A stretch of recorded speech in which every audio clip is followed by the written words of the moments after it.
Nouvelle vidéo, on prépare le bac de première avec une question de la partie automatisme d'un des sujets 0. Donc la partie automatisme, la partie qui travaille les petites connaissances qui ont été travaillées dès le collège, généralement. Donc, on nous dit quoi? Par combien faut-il multiplier une quantité positive pour que celle-ci diminue de 2,3%? Un exercice sur les évolutions.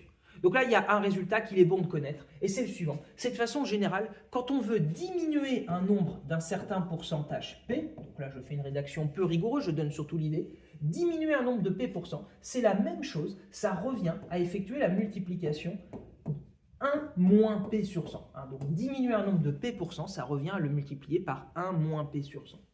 Donc ici, diminuer un nombre de 2,3%, ça revient à le multiplier par 1 moins 2,3 sur 100.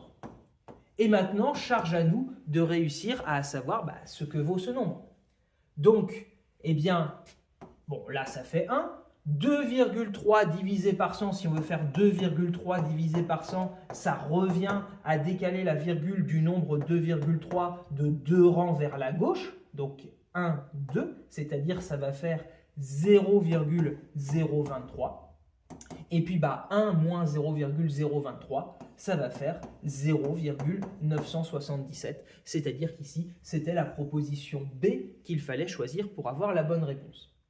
Bon, juste une petite remarque, parce que je rappelle que la calculatrice n'est pas autorisée pour cette épreuve. Ce serait dommage que tu sois bloqué dans le passage comment je fais pour faire de tête ou à la main 1 moins 0,023. Si c'est problématique pour toi, je te remonte comment poser cette opération. Donc si tu veux faire 1 moins 0,023, donc on va faire 1 moins, et donc on va bien aligner les chiffres des unités ensemble. Donc là, quand on écrit 1, si je veux l'écrire avec 3 décimales, pour bien que je puisse visualiser les choses, c'est comme si j'avais 1,000 et 0,023, je vais donc l'écrire comme ça, et tu vois, j'ai bien aligné les chiffres des unités ensemble, les chiffres des dixièmes, etc. Et donc, pour poser une soustraction, je pars du chiffre le plus à droite du nombre du bas, 3, et donc je me pose la question, combien est-ce qu'il me faut d'unités pour arriver à 0? Alors, ce n'est pas possible, je passe de 3 à 0 en augmentant, donc on va rajouter, ça doit te rappeler des choses, une petite retenue.